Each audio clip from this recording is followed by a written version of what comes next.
Good morning students. Chapter 4 Delhi chapter हमारा complete हो चुका है। हम सब इम्पोर्टेंट प्लेसेस को पढ़ चुके थे। उसमें हमने ये देखा है, जैसे ये टेम्पल्स का जो आपके पिक्चर आया है वो अक्षरधाम टेम्पल हम पढ़ चुके थे। बिरला मंदिर के बारे में हमने जानकारी ली एंड गुरुद्वारा बंगला साहिब, ये सब कहाँ पे लोकेटेड है? न्यू दिल्ली में, यानी दिल्ली के अंदर लोकेटेड है। ओके, तो चैप्टर हमारा 4 कंप्लीट होता है। तो आज हम कौन सा टॉपिक को लेने जा रहे हैं? पॉइंट्स टू रिमेंबर, यानी इसके मुख्य बिंदु क्या हैं जो हमें याद रखने हैं। तो फर्स्ट पॉइंट क्या है? Delhi is the third biggest city of India. Delhi है तीसरे नंबर की सबसे बड़ा शहर है भारत का, यानी भारत का सबसे बड़ा शहर कौन सा आता है? तीसरे नंबर पे दिल्ली आता है। Second point, Delhi is also called mini India because people from all parts of the country live here. Delhi is also, यानी दिल्ली को be called, also का मतलब भी, called यानी कहा जाता है, मिनी इंडिया यानी छोटा भारत, because क्योंकि people यानी लोग, from यानी से, all parts यानी सभी हिस्सों से, of the country देश से, लिव हियर यहाँ, लिव यानी रहना, हियर यानी यहाँ। तो दिल्ली को भारत का मतलब छोटा भारत क्यों कहा जाता है? क्योंकि सभी हिस्से से, दिल्ली में जो सभी हिस्से के लोग होते हैं हमारे देश के, वो यहाँ आके रहते हैं। All parts of the country, सभी देश के लोग। ओके, तो all parts of the country यानी देश के सभी हिस्सों के लोग यहाँ पे आके रहते हैं, इसलिए हम उसे क्या नाम देते हैं? मिनी इंडिया का। Third, Delhi is the biggest commercial centre in north India. Delhi है बिगेस्ट यानी सबसे बड़ा, कॉमर्शियल यानी वाणिज्यिक सेंटर, केंद्र है नॉर्थ इंडिया का, उत्तरी भारत का। Fourth, Delhi has many historical and religious monuments. Delhi के अंदर बहुत सारे हिस्टोरिकल, ऐतिहासिक और धार्मिक स्मारक भी बने हुए हैं, यानी बहुत सारे धार्मिक स्मारक हैं वहाँ पे, यानी ऐतिहासिक भी है और रिलीजियस मॉन्यूमेंट्स भी है। आपने नाम पढ़ा था, जैसे रेड फोर्ट्स के बारे में आपने जाना, बहाई टेम्पल के बारे में जाना, जामा मस्जिद भी है वहाँ पे, तो यानी बहुत सारी हिस्टोरिकल प्लेसेस भी हैं और रिलीजियस प्लेसेस भी बने हुए हैं।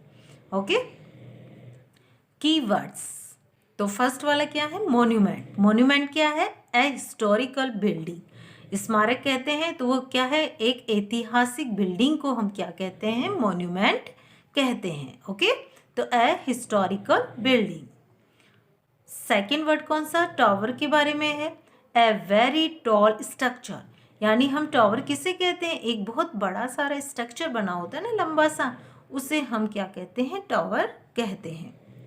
लू, ए हॉट ड्राई विंड, और लू किसे कहा जाता है? एक गर्म, जो कि गर्मियों के समय में पड़ती है या अधिकतर हवाएं चलती रहती है, जैसे गर्म हवा होती है, सूखी हवा होती है, उसे हम क्या कहते हैं?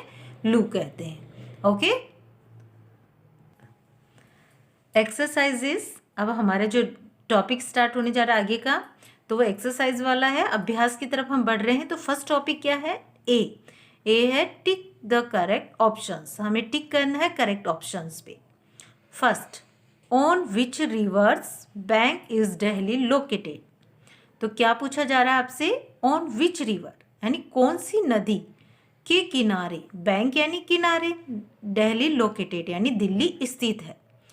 तो फर्स्ट ऑप्शन क्या है? गंगा, सेकंड यमुना, तीसरा नर्मदा। तो गंगा नदी के किनारे, यमुना नदी के किनारे, नर्मदा नदी के। तो आपको सबको पता है कि जो दिल्ली है वो कौन सी नदी के किनारे स्थित है? यमुना नदी के किनारे। तो इसमें कौन सा करेक्ट ऑप्शन होगा हमारा?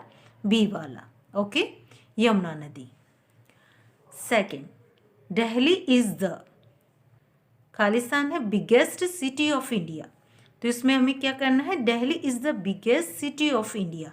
आप सबको पता, अभी हमने पॉइंट्स टू रिमेंबर भी लर्न किया था, उसमें क्या आया था? सेकंड आया है, थर्ड है या फोर्थ है? तो करेक्ट आंसर क्या है इसका? Third. Delhi is the third biggest city of India. तो कौन सा वाला सही होगा करेक्ट आंसर? बी वाला। ओके, तो क्या है हमारा? दिल्ली थर्ड नंबर पे है। तो दिल्ली जो है वो भारत के तीसरे सबसे बड़े शहरों में से एक है, तो तीसरे नंबर पे आता है।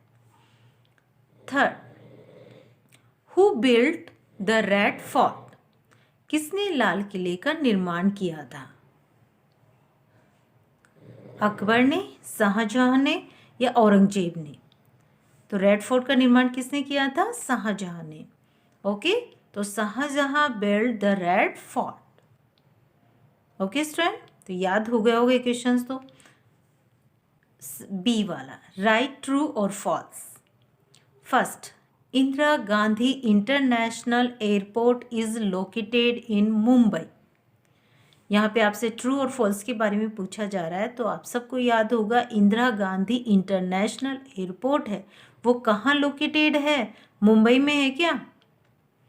तो ये तो यहाँ पे स्टेटमेंट क्या है? फॉल्स है। लेकिन आप सबको याद होगा कि इंदिरा गांधी इंटरनेशनल एयरपोर्ट जो है वो हमारा न्यू दिल्ली में लोकेटेड है। तो ओके, तो आपको यहाँ पे दिल्ली वो करना है, लेकिन यहाँ मुंबई आया है तो ये हमारा फॉल्स स्टेटमेंट है। Second, Delhi its maximum rains in July and August. Delhi प्राप्त करती है अधिकतर मैक्सिमम जो बारिश होती है, यानी होती है वहाँ पे जुलाई में और अगस्त में।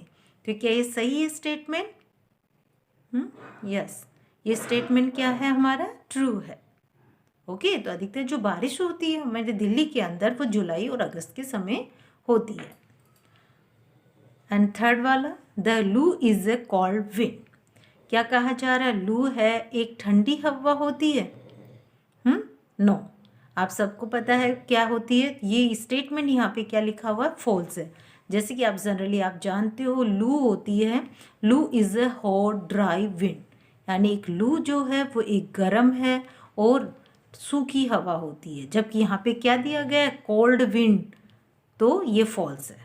ओके, तो अच्छी तरह ढंग से अगर आप इस चैप्टर को जब हम ढंग से पढ़ लेते हैं, हर चीज़ को समझ लेते हैं, तो हमें इनको क्वेश्चंस को, इस स्टेटमेंट को देखते ही आपको पता चल जाएगा कि ये कैसा है, ट्रू है या फॉल्स है। तो आप सबको पता है loo is called wind, it's statement is false. Okay, तो ये स्टेटमेंट क्या है हमारा? फॉल्स है। Fourth, the Red Fort is made of red sandstone. जो लाल किला है वो किससे बना हुआ है? लाल बलुआ पत्थर से बना हुआ है। Yes, true, the Red Fort is made of red sandstone. तो किससे बना हुआ है? ये लाल बलुआ पत्थर से। तो ये स्टेटमेंट हमारा ट्रू है। ओके स्टूडेंट, तो देखिए आज मैं एक्स्ट्रा बर्डन आप पे नहीं डालने जा रही, क्योंकि आप सबको पता है आपके एग्ज़ाम कब से स्टार्ट हो रहे हैं?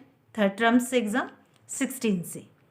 ओके, तो आप सबको अपने जो प्रीवियस चैप्टर हैं हमारे फर्स्ट, सेकंड, थर्ड, उसको कम्प्लीटली लर्न कर लेना है।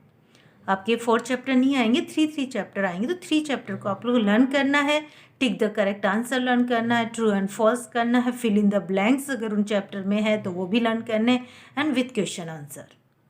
ओके, तो इसीलिए रिविज़न वर्क आपको करते रहना है। तो आप जल्दी से उनको, मतलब जो भी आपको प्रीवियस क्लासेस में जो पढ़ा है उन्हीं को ही लर्न करना है। तो आप डेली अपना लर्न वर्क करो और उसके लिए अपने एग्ज़ाम के लिए आपको तैयारी कर लेनी है। Okay students, and thank you.